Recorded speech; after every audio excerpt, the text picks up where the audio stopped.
Bon, merci beaucoup Thierry pour votre présentation. Merci beaucoup pour votre invitation aussi. Alors avant de choisir le sujet de cette intervention, j'ai lu attentivement l'argumentaire qui m'avait été envoyé avec l'invitation. Et les questions que pose le sujet écrivent très justement les rédacteurs de cet argumentaire, sont un fil qui permet de suivre la pensée contemporaine du XXe siècle. Elle est en effet parcourue, cette pensée française contemporaine du XXe siècle, à propos du sujet d'un espèce de mouvement de bascule perpétuel. Elle s'en éloigne, elle y revient, et elle modifie les figures du sujet, elle a aussi des constantes.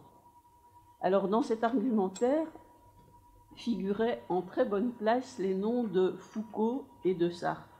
Et donc je vais vous parler à la fois de Foucault et de Sartre, mais beaucoup plus de Sartre que de Foucault.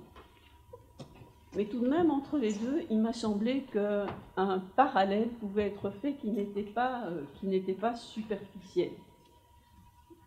Au Foucault de l'archéologie du savoir, dont certains d'entre vous se souviennent peut-être, ce Foucault qui éclate de rire quand il voit disparaître la subjectivité humaine comme une figure dessinée sur le sable, succède le Foucault du souci de soi, de la pensée d'un soi qui se constitue dans l'épreuve et dans la pratique et qui n'a plus grand-chose à voir avec la figure d'un soi substantiel ou d'un soi comme connaissance de soi et connaissance du monde, mais qui est néanmoins un soi. Et au jeune Sartre, au Sartre des années 30, qui découvre Husserl, qui grâce à Husserl remise l'ego au magasin des accessoires et qui met en place une subjectivité vide, impersonnelle, non réflexive, succède un Sartre qui, dans L'être et le néant, élabore des structures du pour-soi. Les structures du pour-soi, c'est un titre de la deuxième partie de L'être et le néant. Donc s'il y a des structures du pour-soi, c'est que le pour-soi, la conscience, a de nouveau une consistance. Ce n'est plus un vide. Il y a un retour à un soi. Sartre aussi, tout au long de sa vie, a consacré de nombreux livres à comprendre ce qui fait l'individualité d'une personne. Baudelaire, Genet, Flaubert, ce sont des écrivains, mais ce sont des soi, ce sont des sujets dont il essaie de comprendre l'individualité.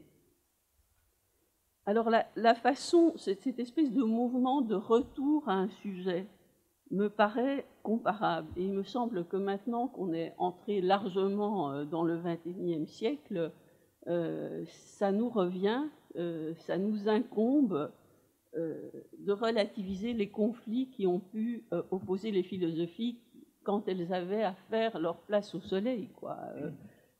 Pas du tout pour effacer leurs différences, mais au contraire pour ne pas les comprendre superficiellement, ces différences, à partir de prises de position tactiques dans un champ. Il y a aussi des choses qui relient les philosophies qui ont l'air de s'opposer. Alors je vais commencer complètement au rebours de la chronologie par le dernier Foucault, le Foucault du cours Le courage de la vérité, qui parle du sujet comme épreuve de soi. Cette épreuve, dans ce cours, sur le courage de la vérité, c'est l'enjeu de ce que Foucault appelle la parésia grecque. La parésia, c'est le parler vrai. Le sujet qui se constitue dans l'épreuve de la parésia, ce n'est plus le sujet comme connaissance de soi, connaissance du monde, c'est un sujet qui se situe au croisement de l'éthique et de la politique. La parésia, c'est un mode de dire le vrai qui est différent de la sagesse disant l'être du monde et les choses. Et la parésia, je résume très vite sur Foucault, la parésia a deux expressions principales. La première est principalement politique, la seconde est principalement éthique ces deux expressions ne sont pas dénuées de rapport, mais elles sont quand même distinctes. La première expression, politique, c'est le courage citoyen de dire la vérité dans la démocratie athénienne. Et elle entre en crise, montre Foucault, parce que ce courage citoyen de dire la vérité suppose une excellence éthique que l'égalitarisme propre à la démocratie rend impossible. Les solutions politiques de cette crise, du point de vue des Grecs évidemment, hein, Foucault parle du point de vue des Grecs, les solutions politiques de cette crise sont deux. Il y a d'un côté l'éducation aristocratique de l'âme des gouvernants, ça c'est Platon, et de l'autre côté il y a la compréhension de la démocratie comme formelle, détachée de la problématique éthique. Et ça, c'est Aristote. Mais ça crée une crise de la démocratie athénienne. Et dans le carrefour créé par cette crise, Socrate incarne le courage de dire vrai comme proprement, directement éthique. C'est quelque chose de public, la parésia socratique, c'est quelque chose de public, mais qui n'est plus politique, c'est quelque chose d'éthique. Le souci de soi, la manière de se rapporter à soi en se disant la vérité, en étant vrai par rapport à soi-même, c'est ça la parésia, n'est plus directement politique, est éthique. Alors Sartre maintenant. Sartre, il commence lui aussi par congédier le sujet. Dans les années 20, pendant ses études déjà, il avait une exigence très très forte que la pensée rende ses droits à la sauvagerie du réel, quoi, au concret. Au réel, dans sa brutalité. La culture qui régnait alors dans l'université était très idéaliste et aux yeux de Sartre, elle barrait l'accès à ce réel. Elle armait l'esprit de catégories telles que les esprits ne trouvaient dans le monde que ce qu'ils en avaient anticipé. Ils n'en connaissaient que ce qu'ils y reconnaissaient. Je vous cite une phrase de Sartre, c'est dans son hommage à Merleau-Ponty. « Je souhaitais qu'on rendît je ne sais quel absolu aux objets sensibles, que la vérité du verre fût précisément cette feuille verte, que l'éblouissement solaire fût la vérité de la lumière. » Alors il découvre la phénoménologie de Husserl en 33-34, et en particulier le concept d'intentionnalité, et ça lui apporte une espèce de technique qui lui permet d'élaborer cette intuition, retrouver le réel. Et à la suite de ce séjour à Berlin, parce qu'il fait un séjour à Berlin pour étudier Husserl, il écrit 2 articles, tous les deux assez courts, le premier très court, une idée fondamentale de la phénoménologie de Husserl, l'intentionnalité, premier article, et deuxième article, la transcendance de l'ego. Dans le premier article, qui est un très court texte assez merveilleux, très lyrique, très enthousiaste, il dit ceci: la conscience est claire, je cite, elle est claire comme un grand vent. Elle n'est rien d'autre que le mouvement de se fuir soi-même vers le dehors, vers le monde, sur la terre rude, parmi les choses.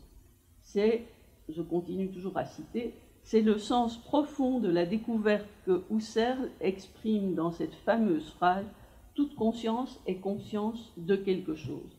Toute conscience est conscience de quelque chose. Pour Sartre, c'est la formule de l'intentionnalité, le rapport de la conscience au monde dans lequel le monde prime. Il n'y a pas de conscience sans un quelque chose. Il n'y a pas de conscience purement intérieure. Il n'y a pas d'intériorité. Ce refus de l'intériorité, il l'articule plus avant dans le deuxième article, la transcendance de l'ego, et il nous dit ceci dans la transcendance de l'ego. L'ego, c'est un espèce de fatras psychosociologique, un ensemble de traits de caractère, d'ancrage, de conviction, de certitude, de constance. Nous croyons qu'il constitue notre être, mais en fait, pas du tout. C'est une construction secondaire absolument dénuée de vérité. Et l'instance transcendantale vraie, c'est un champ de conscience impersonnelle et irréfléchie.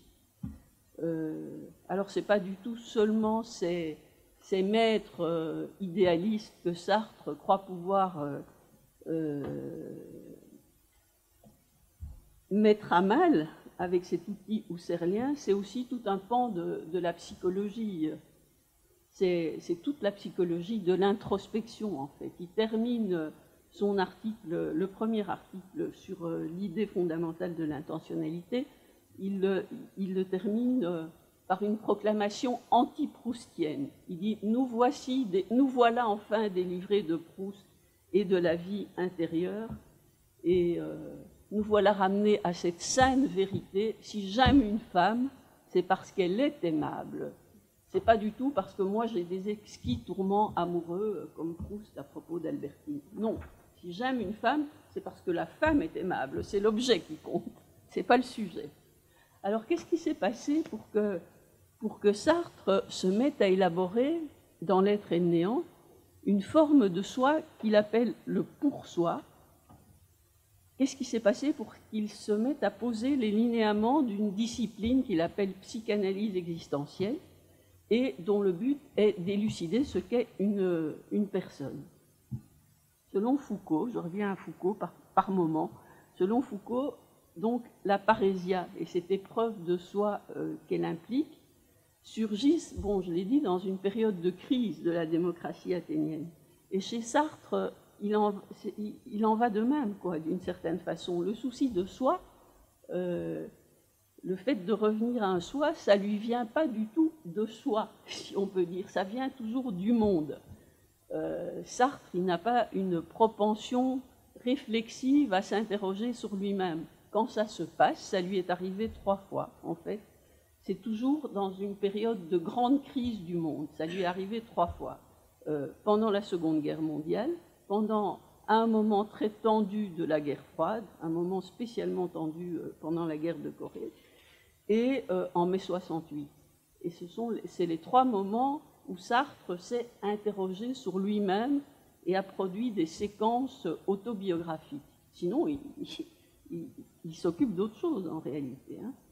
Alors, de ces 3 crises, évidemment, moi je ne vais parler que de la première, parce que mon but est d'arriver à l'être et le néant, et l'être et le néant est en gestation pendant la guerre.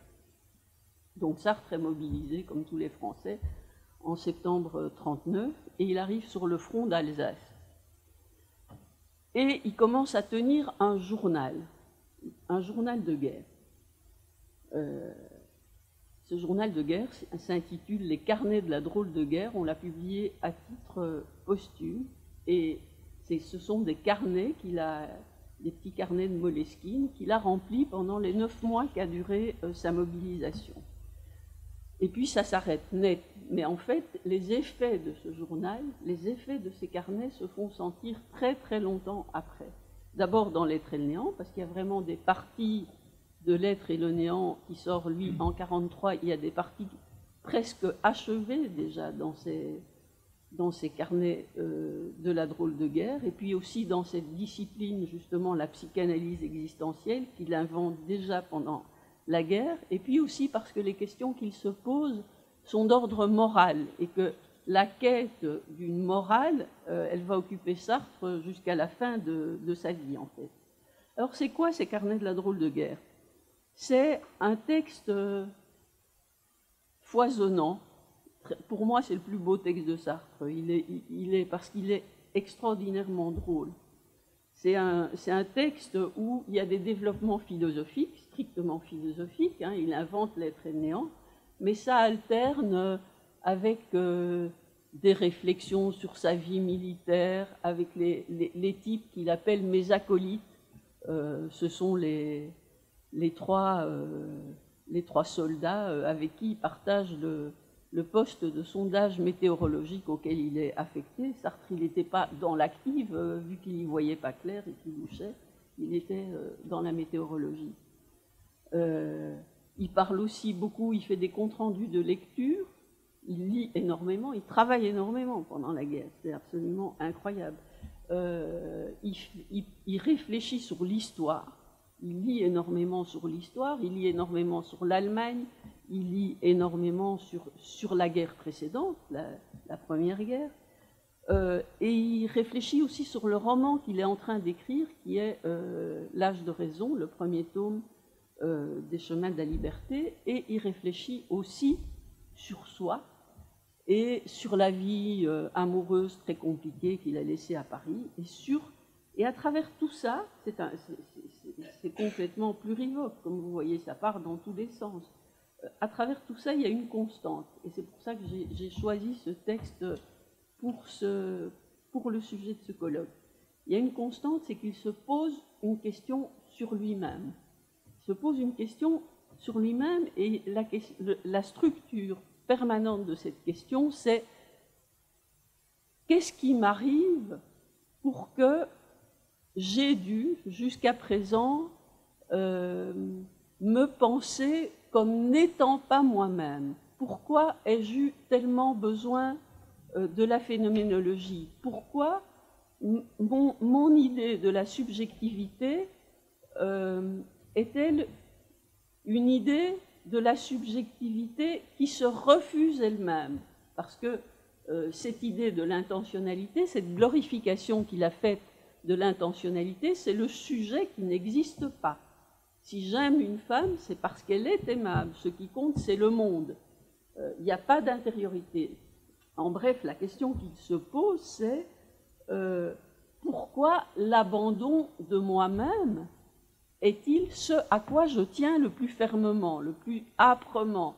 Pourquoi est-ce que j'ai besoin de me fuir tout le temps moi-même? Qu'est-ce que c'est que cette histoire? Et voilà, je vous lis un passage des carnets, il y en a énormément, j'en ai choisi un au hasard, où vous allez voir, c'est vraiment une question sur soi. Qu'est-ce que c'est que mon moi? Qu'est-ce que c'est mon non-moi? Pourquoi est-ce que je dois me refuser moi-même? Qu'est-ce que c'est que cette manière que j'ai de me refuser moi-même? Chaque instant de ma vie se détache de moi comme une feuille morte. Ce n'est point que je vive dans l'instant, c'est plutôt que je vis dans l'avenir.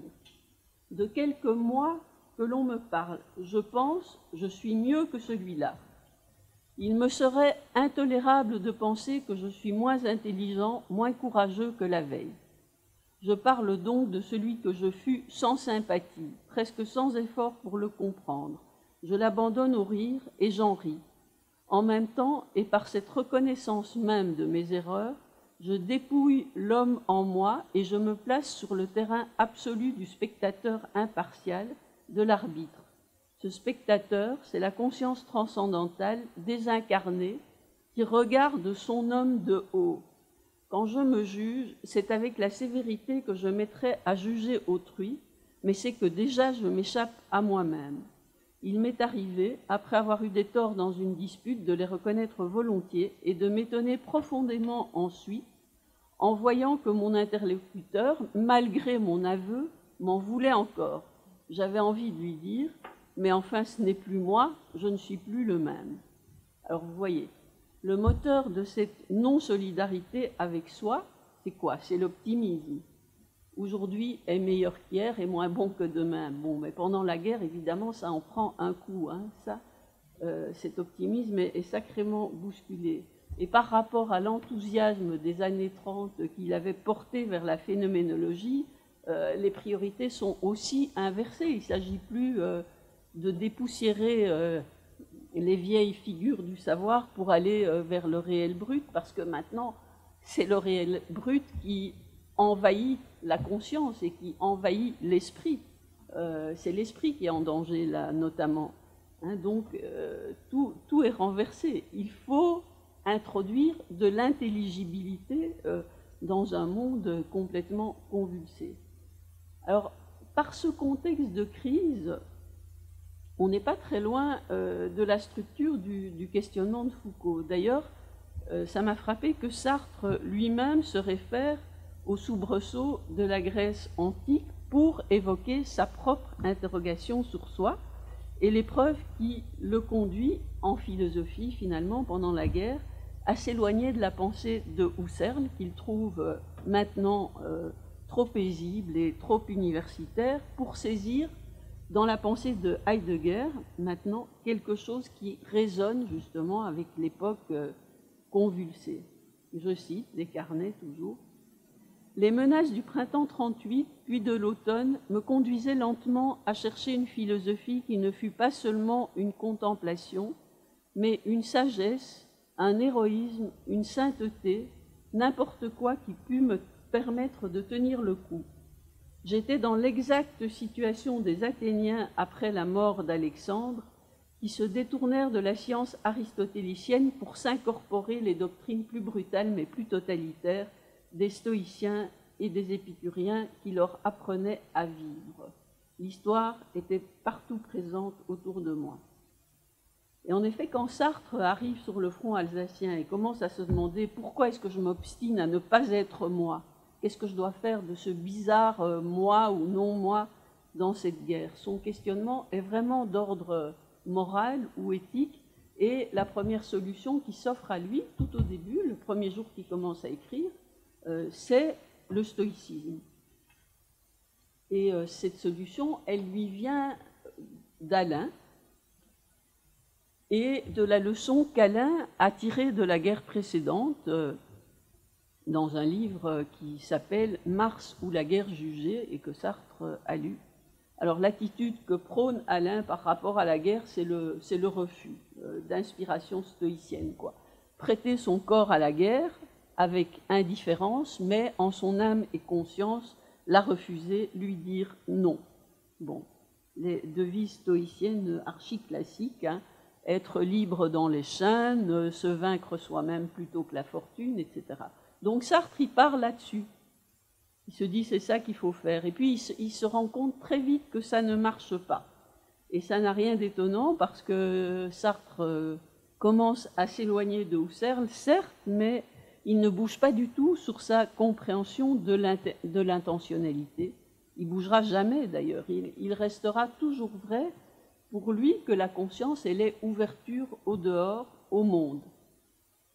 Donc la citadelle intérieure du stoïque, se renfermer en soi, être libre dans son fort intérieur, ça ne tient pas. Je cite. « La guerre est une modification du monde et de mon être dans le monde. La guerre n'est pas une aventure qui m'arrive à moi, qui m'est extérieure et vis-à-vis de laquelle je peux me conduire de telle ou telle façon. La guerre est une manière d'exister pour le monde et pour moi qui suis dans le monde. Mon destin individuel commence à partir de là.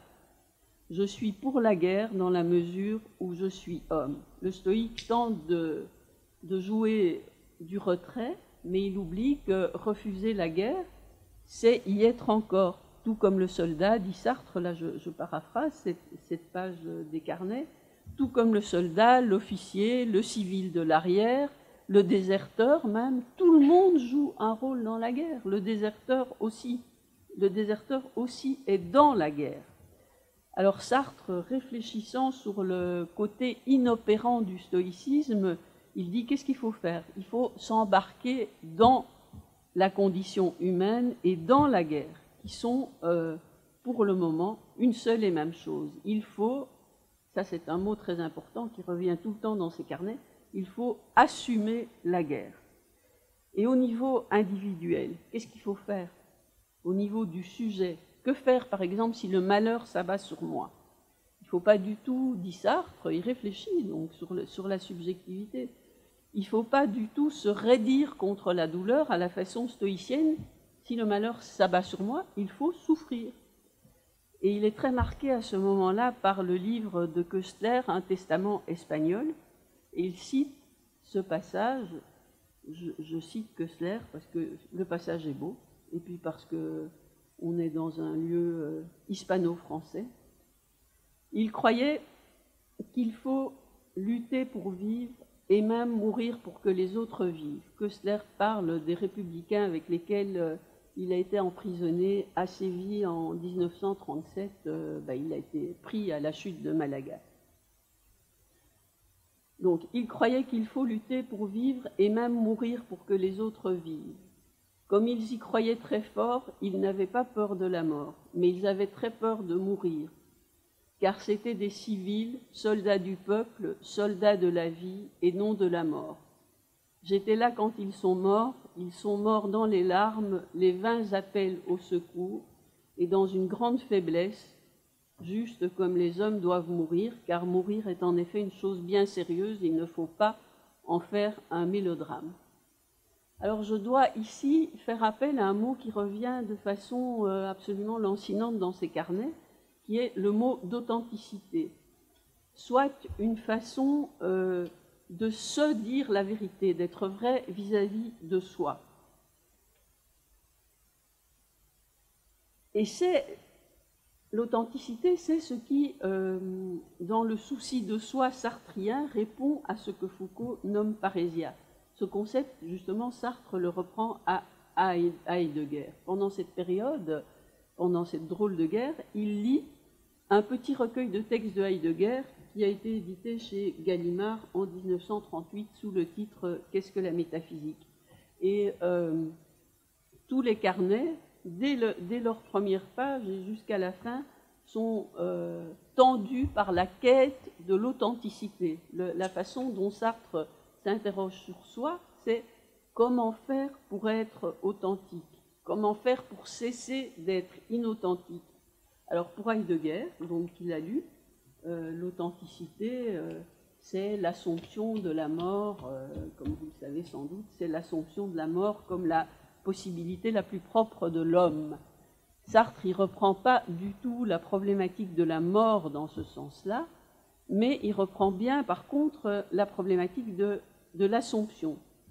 Et pour lui, l'authenticité, pendant cette période de réflexion, l'authenticité, c'est l'assomption de l'histoire, de la guerre, comme on a vu, c'est l'assomption de cette situation convulsée dans laquelle il se trouve, et au niveau individuel, c'est l'assomption de la nudité, de la simplicité, de la douleur. Pas d'histoire stoïcienne. Au niveau de la constitution de soi, il dit que l'authenticité, ce serait accepter de sentir et de se sentir sans dépioter aussitôt cette sensation. Ce serait cesser de monter sur ses propres épaules pour échapper à soi, comme il le faisait dans cette description que je vous ai lue pour commencer. Chaque instant de ma vie se détache de moi comme une feuille morte. Je suis la conscience transcendantale qui juge son homme, etc.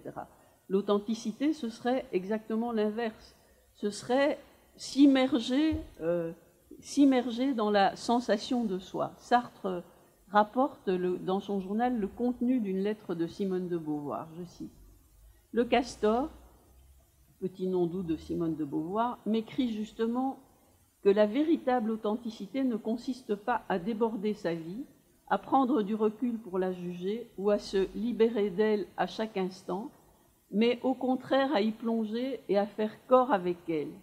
Mais c'est plus facile à dire qu'à faire. Il faut être fait d'argile, et moi, je suis fait de vent. » Alors, plusieurs passages de ces carnets disent la fascination de Sartre pour des consciences qui sont très éloignées de sa propre lucidité, de cette façon de sans arrêt se démarquer de soi et se juger soi-même. Il dit, c'est pour ça, c'est parce qu'elles sont autres que moi que j'éprouve, je cite, une attraction magique pour les femmes obscures et noyées. C'est également pour cela qu'il admire Rimbaud, Gauguin, Van Gogh, les grands qui ont su se perdre, dit-il. Je cite, vis-à-vis de Gauguin, de Van Gogh, de Rimbaud, j'ai un énorme complexe d'infériorité parce qu'ils ont su se perdre. Van Gogh par sa folie, Gauguin par son exil, Rimbaud plus que tous parce qu'il a su renoncer même à écrire. Je pense de plus en plus que pour atteindre l'authenticité, il faut que quelque chose craque. Mais je suis préservé contre les craquements, je suis ligoté à mon désir d'écrire. Même en guerre, je retombe sur mes pieds parce qu'aussitôt je pense à écrire ce que je sens et ce que je vois. Je suis incapable de seulement voir et de seulement sentir. Et le mouvement de tous ces carnets, c'est un mouvement très paradoxal, hein, c'est Sartre qui se découvre prisonnier à perpétuité de la distance par laquelle il se libère de son soi et en général de tout ce qu'il vit. Et cette distance séparatrice, c'est la conscience elle-même en fait. Il ne cesse de répudier comme passé, ce n'est plus moi, mais qu'il redouble en la répudiant. C'est Sartre qui s'exhorte sans cesse à se détacher de ce détachement, quoi, en fait. C'est ça qu'il fait tout le temps. Et il découvre, dans ses exhortations même à se détacher de son détachement, il découvre les coupables ruses de l'inauthenticité. Ruse, c'est un mot qui revient tout le temps. Alors il est comme un pendule, il oscille entre deux attitudes contraires qui renvoient l'une à l'autre. Il va de l'engagement dans le monde, dans soi, au dégagement de soi et du monde, de l'assomption authentique au retrait, de l'insertion à la désertion, en fait, de la glaise au vent. S'il se laisse un petit peu aller à soi, son carnet, alors là je cite parce que je trouve ça drôle, il dit « Mon carnet me dégoûte comme des effusions d'ivrogne » ou bien « Mon carnet sent l'organe ». Et puis s'il se reprend et s'il se juge, alors il lui semble qu'il est complètement racorni, quoi, que c'est épouvantablement sec. Je suis fort sec et je m'épouille devant mon carnet avec une espèce d'hostilité. Et c'est comme ça. Aucune technique d'existence, pour reprendre le vocabulaire de Foucault, ne va lui permettre d'atteindre un équilibre pendant ces 9 mois où il écrit sur le problème qui est pour lui son soi. Et en fait, c'est exactement ce dilemme insoluble, dégagement-engagement, qui se trouve personnifié par Mathieu et Brunet dans L'âge de raison, donc ce roman que Sartre écrit simultanément au carnet de guerre. Il y a Mathieu, le professeur de philosophie sans ancrage, il est comme Sartre absolument dénué de complaisance pour soi. Il se reproche tout au long du roman de se revendiquer d'une liberté qui n'est en vérité qu'un confort, de n'être pas parti se battre en Espagne, d'être incapable de s'engager politiquement, et il en est incapable par une sorte de dégagement constitutif qui fait, dit Mathieu, que quoique ses convictions soient les mêmes que celles de Brunet, son ami communiste, militant au PC, il ne pourrait, lui, Mathieu, défiler en chantant l'Internationale sans avoir le sentiment qu'il joue la comédie. Brunet, lui, c'est l'homme de glaise, de chair, de solidarité, de solidité, c'est le militant. Voilà comment Mathieu le décrit, je cite donc L'âge de raison. Son âge, sa classe, son temps, il avait tout repris, tout assumé. Il avait choisi la canne plombée qui le frapperait à la tempe, la grenade allemande qui l'éventrerait. Il s'était engagé, il avait renoncé à sa liberté, ce n'était plus qu'un soldat, et on lui avait tout rendu, même la liberté. Il est plus libre que moi, il est en accord avec lui-même, pense Mathieu, qui est le perpétuel désaccordé. Alors, est-ce que le résultat de ces carnets, c'est seulement cette oscillation sans solution? Non, parce que ce souci éthique et ces hésitations subjectives qui animent Sartre dès le début et qui restent aporétiques, donne lieu en parallèle à une élaboration philosophique qui l'aurait étroitement lié. Et en fait, c'est le sujet de l'être et le néant qui se met en place. Sujet aux deux sens du terme, sujet au sens de subjectivité, ce pour-soi de l'être et le néant, et puis aussi le thème de l'être et le néant se met en place. Sartre écrit à Simone de Beauvoir le 15 janvier 40, je cite une lettre parce que le carnet qui correspond à cette période est perdu, beaucoup ont été perdus. Alors il écrit ceci: « J'écrivais justement aujourd'hui dans mon carnet que la philosophie que je fais doit être un peu émouvante pour d'autres, parce qu'elle est intéressée. À cette heure, je n'essaye pas de justifier ma vie après coup par la philosophie, ce qui est salaud, ni de conformer ma vie à ma philosophie, ce qui serait pédantesque, mais vraiment, la vie et la philo ne font plus qu'un. Et la philo dont il s'agit, c'est l'ontologie. Et le concept de cette ontologie naissante, le concept crucial que Sartre découvre, c'est le néant. Et cette trouvaille lui paraît tellement importante que lorsqu'il apprend par Simone de Beauvoir justement que certains de ses carnets de son journal ont été perdus au front parce que ces carnets circulaient dans le cercle des amis. C'était le blog en fait de Sartre pendant la guerre, il partageait. Eh bien, ces carnets sont perdus, mais Sartre n'en est que très peu affecté parce qu'il se souvient de l'essentiel. Et il écrit à Simone de Beauvoir, de toute façon, le plus important, ça m'est resté dans la tête, c'est le néant. Donc il est vraiment très content de cette trouvaille. Et après coup, en fait, c'est assez évident. Pourquoi est-ce que Sartre n'est jamais complètement dans le coup? Pourquoi est-ce qu'il se pense toujours comme truqueur? Pourquoi est-ce qu'il n'arrive pas à être authentique? Pourquoi est-ce qu'il n'est ni réellement retiré dans la citadelle stoïcienne, ni réellement authentique, c'est-à-dire engagé complètement dans le monde?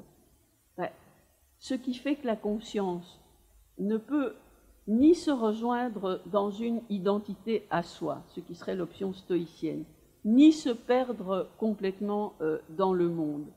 Ce qui fait qu'au moment où elle entre en relation à soi et au monde, elle se retire de cette relation.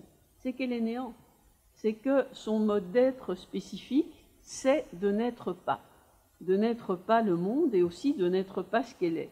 Et le coup de génie de l'être et néant qui se trame dans les carnets de la drôle de guerre, c'est en fait de trouver pour l'intentionnalité, Sartre n'avait pas compris ça avant, c'est de trouver pour l'intentionnalité un opérateur, le néant, qui à la fois relie et à la fois disjoint. C'est du fait même qu'elle se rapporte au monde que la conscience s'en sépare et se sépare de soi, et c'est du fait de cette séparation qui est une incomplétude qu'elle doit se rapporter au monde pour essayer de combler ce manque, et ça tournera à l'infini. Alors, je vais revenir là-dessus parce que ça devient un petit peu technique, excusez-moi, puisque vous n'êtes pas tous philosophes. Ce concept, le néant, en tout cas, il ne vient pas de rien. Il résulte des lectures philosophiques que Sartre a faites pendant la guerre. Et ces lectures philosophiques sont très très peu nombreuses, en fait. Il lit beaucoup plus de l'histoire et de la littérature que de la philosophie. Mais le peu de philosophie qu'il a lu, il en a vraiment tiré beaucoup. Alors cette philosophie qu'il lit, c'est quoi? C'est le concept d'angoisse de Kierkegaard et ce petit recueil de textes de Heidegger, intitulé « Qu'est-ce que la métaphysique ?» Chez Kierkegaard, Adam, au Jardin d'Éden, en état d'innocence, il est angoissé. Il est angoissé par quoi? Pas par la faute ni par le péché, puisqu'il n'en sait rien, puisqu'il est innocent. Il est angoissé par le pressentiment d'une possibilité, c'est-à-dire par la liberté. Je cite Kierkegaard là. « Seul est donné à Adam la possibilité de pouvoir, comme une forme supérieure d'ignorance, comme la plus haute expression de l'angoisse. Adam sait obscurément qu'il peut pouvoir. Il sait qu'il est libre, en fait. Et c'est ça qui l'angoisse. Qu'est-ce qui se passe chez Heidegger?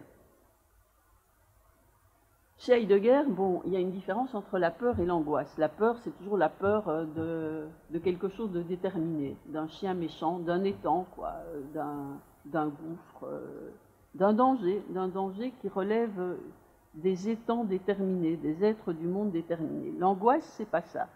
L'angoisse, elle surgit quand tous les étangs sont suspendus, quand le monde s'efface dans un espèce de grand suspens indéterminé, et quand ce grand suspens indéterminé, qui n'est autre que le néant, met la réalité humaine face à elle-même et la rend apte à rentrer en relation à l'être et plus aux étangs.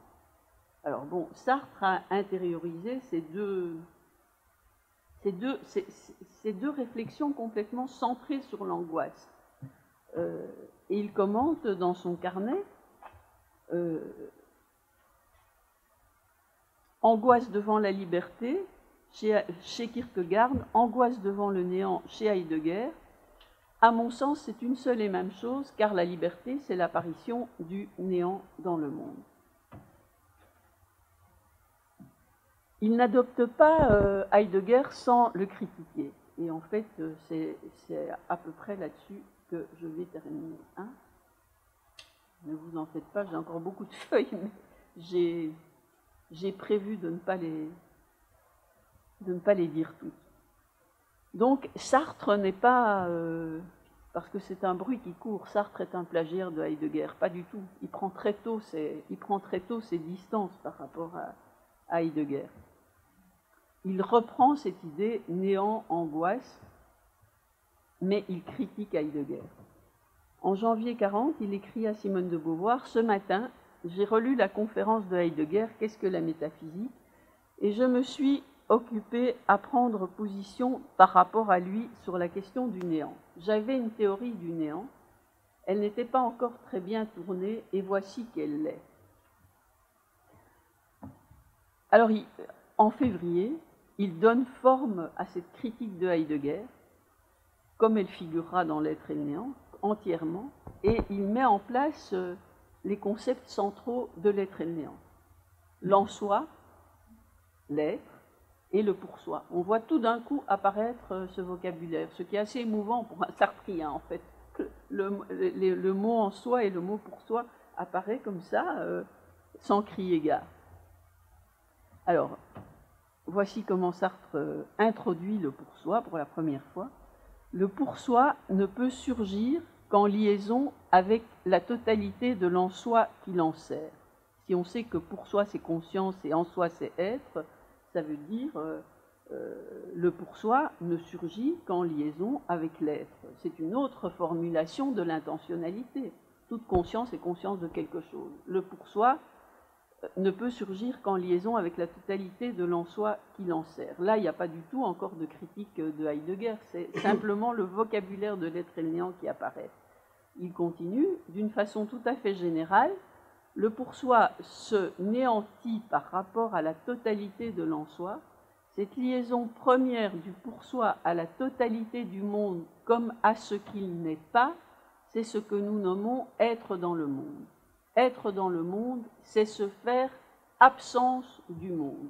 Alors vous voyez ici, cette oscillation que j'ai essayé de vous montrer dans l'expérience subjective, cette oscillation entre dégagement et engagement, qui est l'épreuve des carnets, en fait l'épreuve subjective des carnets, l'épreuve morale des carnets, quand Sartre essaye infructueusement à ses yeux d'être dans le monde de façon authentique, cette oscillation, elle est maintenant domptée par des concepts. Et elle se dit, le pour-soi se rapporte au tout de l'en-soi comme à ce dont il s'absente.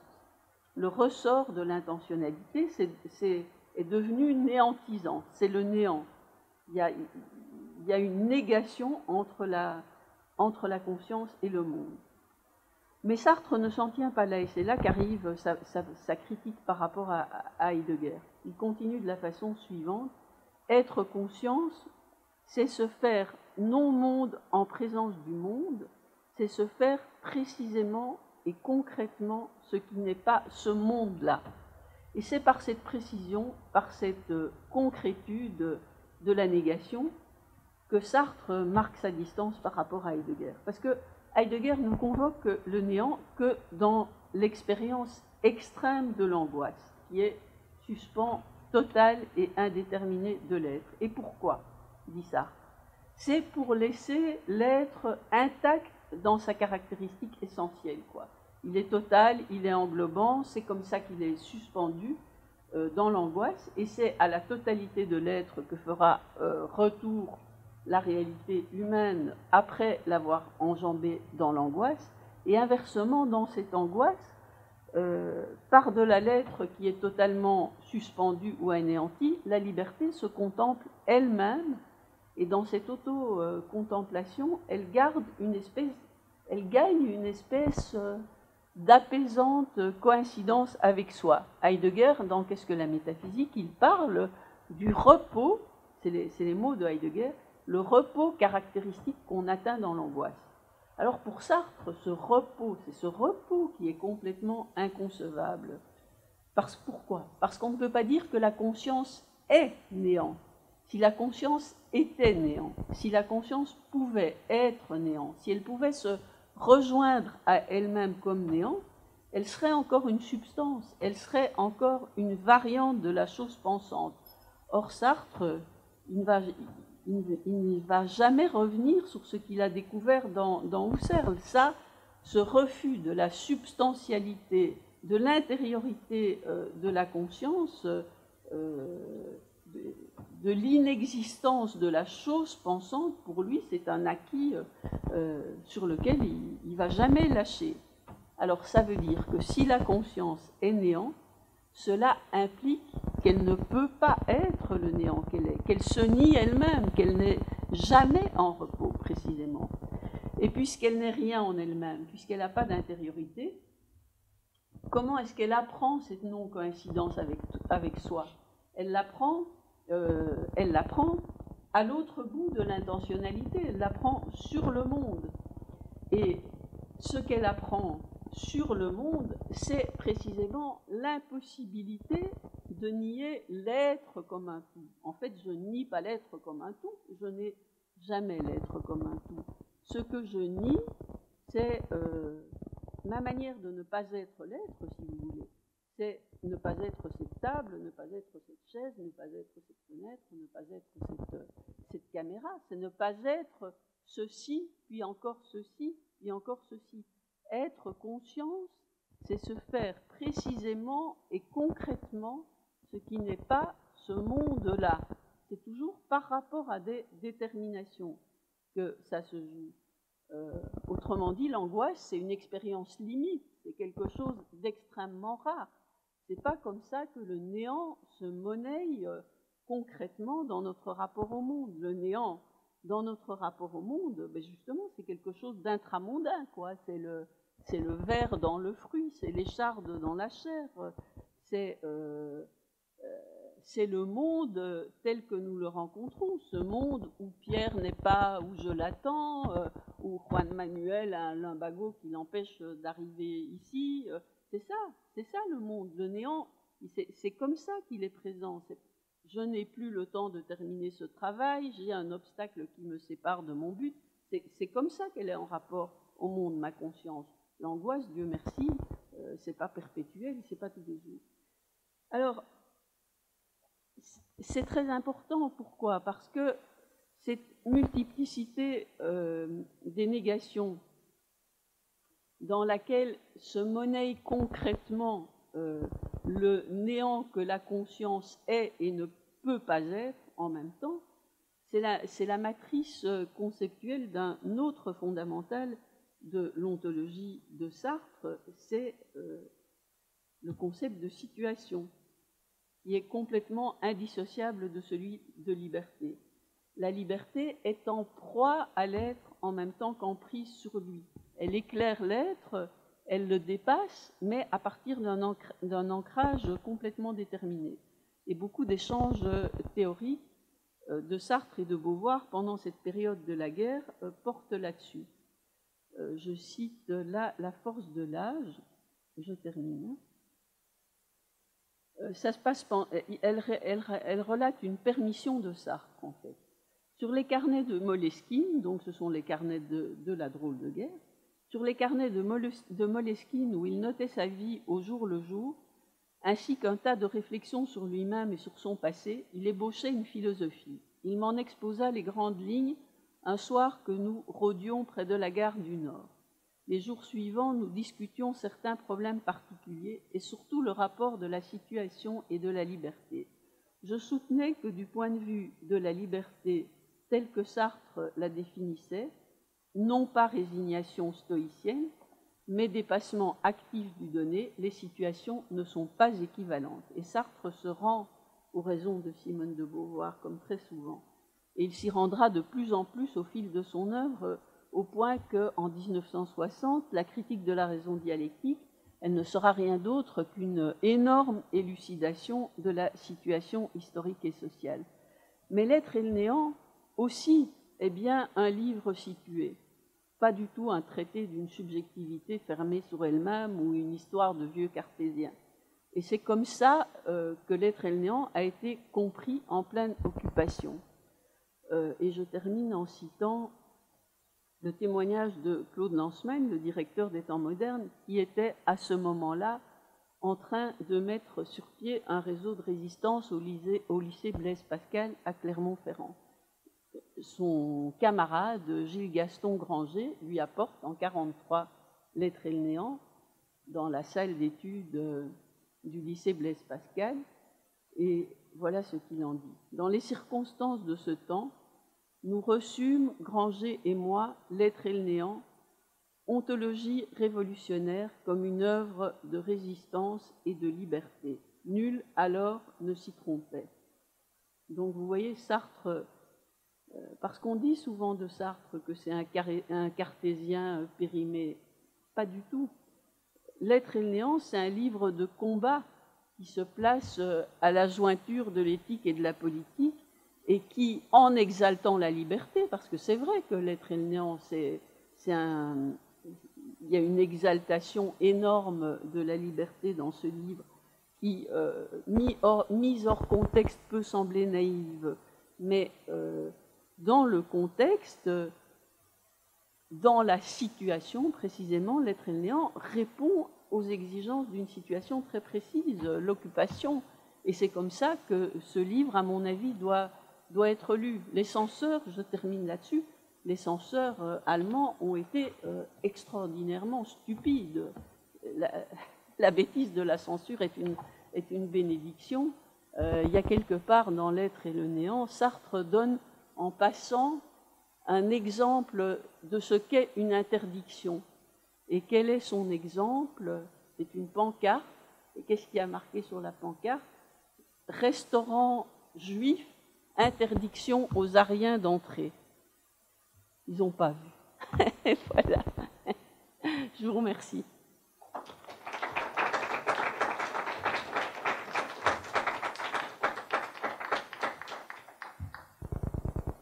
Bon, bah écoutez, moi je suis prête à répondre à vos questions. Oui?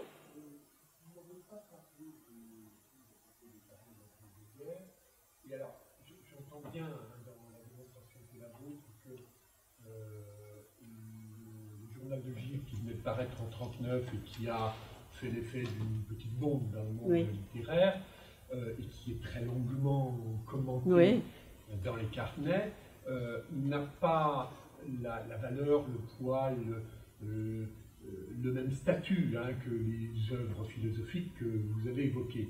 Néanmoins, je me demande si ce livre n'a pas été perçu par Sartre justement comme, enfin j'ai pas lu récemment les carnets de la Drôle de guerre, comme une position éthique qui interrogeait nécessairement la sienne. C'est-à-dire que au moment où lui se trouve désœuvré dans cette situation très bizarre de la drôle de guerre, mais où on est en guerre quand même, il est amené à reconstruire une éthique, et que cette éthique, justement, elle est interrogée par le journal de Gilles, qui lui, quoi qu'on puisse dire du feuilleté, de l'authenticité, se veut néanmoins, se cherche en continu, comme justement une forme d'authenticité avec lui-même.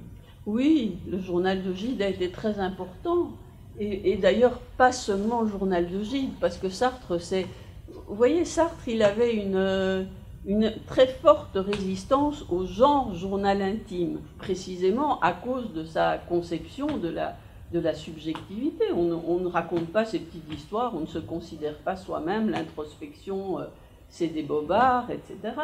Donc, quand il commence à tenir son journal, moi j'ai beaucoup travaillé là-dessus, en fait, il se met dans une espèce d'entreprise de documentation à lire énormément de journaux. Il n'y a pas seulement le journal de Gide, il y a beaucoup de journaux. Il y a le journal de Julien Green, il y a des journaux de connus et d'inconnus. Moi, j'ai lu tous ces livres parce que Gide, évidemment, c'est Gide, donc on ne l'a pas oublié. Mais Sartre cite des journaux des années 30 qui sont un espèce de continent enseveli, quoi, qu'il faut aller rechercher chez des bouquinistes. Et c'est absolument fascinant parce qu'il y a des très beaux journaux. Il y a par exemple un journal que j'ai lu, un journal d'un brancardier de la Première Guerre, et ce journal était magnifique. Et ce nom m'était complètement inconnu. En fait, c'est le traducteur de Moby Dick. Donc c'était vraiment un type qui savait écrire. Sartre, je pense qu'il est très influencé par Gide. Hein. Moi, je pense qu'il est très influencé par Gide. Vous avez bien fait de dire ça. Et dans les innombrables lectures que fait Sartre, il y a un énorme pan journaux intimes en général.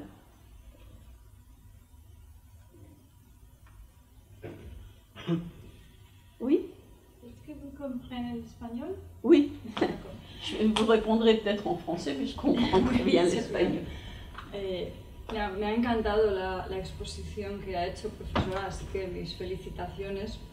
Y bueno, a medida que he ido escuchando lo que iba planteando, estaba pensando que toda la reflexión filosófica siempre parte de experiencias personales, pero quizás la reflexión sobre el sujeto mucho más, porque cuando pensamos en la subjetividad desde la filosofía, el primer punto de apoyo es nuestra propia subjetividad. Sí. Y me parece que en la exposición que acaba de hacer ha quedado muy claro cómo esa reflexión sobre la subjetividad en Sartre arranca de su propia experiencia vital, en la que bueno, pues va a la guerra, sale totalmente de su entorno, toma distancia con respecto a él, con respecto a su vida cotidiana, y eso le hace pues, pensar en su subjetividad de una manera pues, un poco distante, y le hace darse cuenta de muchas cuestiones que al estar inmerso en lo cotidiano no había reparado en ellas. Y en ese sentido me parece que la exposición que ha hecho pues, se ilustra mucho esa capacidad de reflexionar sobre la subjetividad filosóficamente,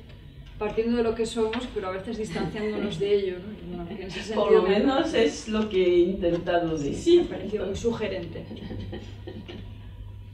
Si, c'est ça que... Era una reflexión más que una pregunta.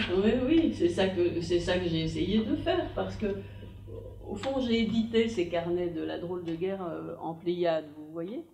Et donc c'est un texte que je connais très bien, et ça m'a fasciné de voir comment le néant apparaissait et combien c'était difficile, parce que comment cette gestation était difficile et comment elle venait effectivement d'une expérience, quoi. Ça m'a vraiment frappé de voir que le néant est une solution technique qu'il trouve pour résoudre ces hésitations subjectives, en fait.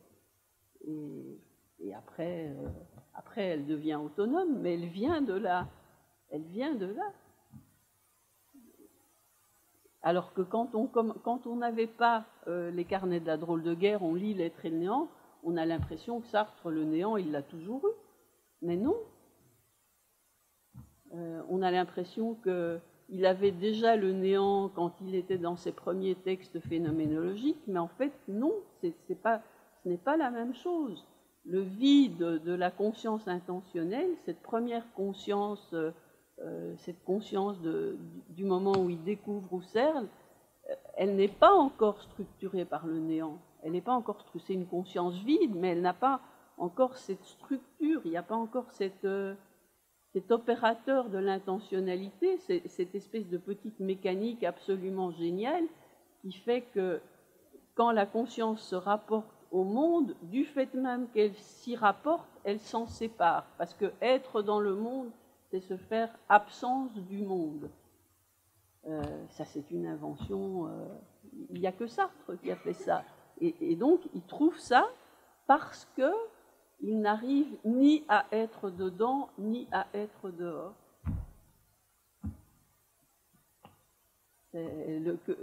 La philosophie vient d'un pré-philosophique. Hein, la philosophie, elle ne tombe pas du ciel des idées.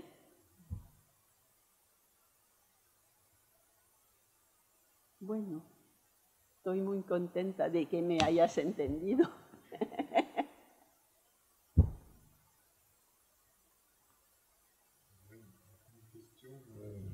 Toujours dans cette perspective-là de montrer comment la genèse des concepts, comment ils sont arrivés finalement, est-ce qu'on trouve dans les carnets ou ailleurs éventuellement une trace de... Est-ce qu'il essaye de récupérer les acquis de la transcendance de l'ego, enfin les acquis, ce champ transcendantal individuel impersonnel, est-ce qu'il en reste quelque chose ou pas? C'était une tentative, alors il a mis le mot à la porte, mais... Il en reste quelque chose, oui, bien sûr, il en reste quelque chose. On sait, tous les gens qui s'intéressent à Sartre, ça, oui, il en reste le côté anti-salaud. Jamais Sartre ne va croire à un ego, jamais Sartre ne va croire qu'on est quelque chose. Jamais. Cette histoire que le caractère, les constantes, les certitudes, tout ça, ce n'est rien. Bien sûr que ça reste. Mais par contre, ce qu'il abandonne complètement par rapport à... C'est l'idée de l'impersonnel. Non, nous sommes des personnes. Nous sommes des personnes, nous sommes complètement libres. Ça, c'est la psychanalyse existentielle, quoi. C'est cette discipline très bizarre d'une psychanalyse sans inconscient. Nous sommes des personnes qui nous forgeons par un choix libre premier, qui n'est pas du tout réflexif et qui se joue très tôt dans l'enfance, mais qui, sans être réflexif, n'est pas non plus inconscient. Mais nous sommes des personnes. C'est-à-dire, nous sommes des libertés qui nous choisissons très tôt dans notre itinéraire et puis qui librement faisons grossir cette espèce de boule de neige qu'est notre choix premier, avec une conversion toujours possible mais toujours très difficile, quoi. Et quand même, l'idée qu'on est une personne, elle n'était pas comprise dans la transcendance de l'ego. Hein? On était une espèce d'instance transcendantale, vide, irréfléchie, impersonnelle. Ça, il se rend compte que quand même, l'un n'est pas l'autre, etc. Quoi. Il y a de l'empirique, là, qui le ramène un peu à la réalité. Et ça aussi, ça se joue dans les carnets de la drôle de guerre. Si vous vous souvenez du texte, la première fois qu'il emploie le mot choix originel, choix premier, tout ça, c'est à propos d'une analyse de Guillaume II. Il lit un livre sur Guillaume II, l'infirmité de Guillaume II, son bras estropié, etc. C'est sa première psychanalyse existentielle. Il y a des très très longs passages, et on voit apparaître tous ces outils-là de psychanalyse existentielle. Il y a beaucoup de choses qui se jouent dans ces carnets. Oui? À rebours de ce que vous dites sur la genèse des concepts dans les carnets, les mots finalement fermeraient le cercle et viendraient illustrer ce que vous dites sur la psychanalyse existentielle finalement. C'est une longue démonstration. C'est un peu la raison pour laquelle Bourdieu va lui tomber dessus, entre guillemets, si je tombe dessus pour ce qu'il dit sur Flaubert, et cette idée du créateur incréé, et effectivement la liberté qui fait que nous pouvons faire ce que nous faisons. Ouais. C'est curieux, parce qu'on a comme un cercle qui se ferme avec les mots qui vient. Les mots, en fait, je vous ai dit en commençant, moi je vais parler que de la première séquence autobiographique. Les mots, en fait, ça commence. Vous savez que ce petit livre, Les mots, qui est sorti en 64, en fait, il a commencé à l'écrire en 52. Et donc c'est un très petit livre, mais il a mis 10 ans à l'écrire, plus de 10 ans à l'écrire. Et c'est quoi la crise là, qui l'a forcé de nouveau à réfléchir sur soi? C'est son engagement politique, là, en 52. Parce que de 52 à 56, dans cette période très dure de la guerre froide, Sartre s'est quand même dit le communisme, c'est le camp de la paix. Il fallait choisir son camp, le communisme, c'est le camp de la paix. Et par rapport à son engagement dans la politique,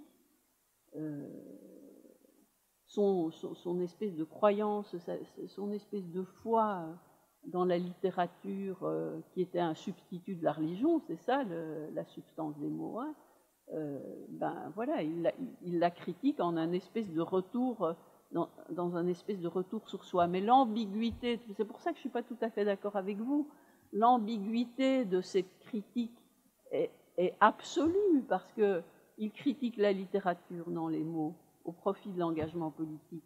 Mais c'est le livre le plus littéraire de Sartre. Et qu'est-ce qu'il dit à la fin des mots? Il dit, voilà, je suis démystifié, mais qu'est-ce que je vais faire? Je vais continuer à écrire. Hein, et je vais continuer à écrire sur qui? Sur Flaubert. Sur Flaubert, qui n'est pas précisément un type engagé. Alors, je vais dire que c'est pas bien. Et que voilà, en se taisant, il a participé au massacre des communards, etc. Mais il écrit un livre de 3000 pages sur un écrivain chantre de l'art pour l'art, quoi. Quand même, pour un type qui renie la littérature, c'est extraordinairement ambigu, les mots. C'est un livre, c'est un pur tourniquet, les mots. Alors je crois que ça ne clôt rien, au contraire, que c'est une espèce de pirouette. Mais bon, c'est vrai aussi que là, il a dû réfléchir sur soi, parce qu'il y avait aussi un espèce de cataclysme qui l'y forçait, en fait. Sartre, il n'a jamais réfléchi sur soi que forcé par le monde.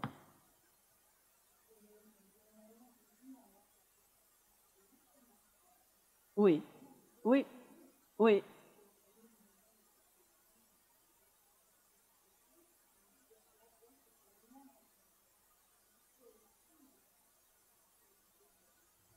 C'est de la liberté absolue d'être Oui, vivant, oui, oui, créateur inclus. oui. Oui.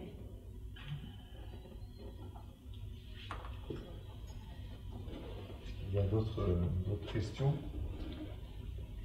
Merci beaucoup, Juliette Simon. Merci à vous.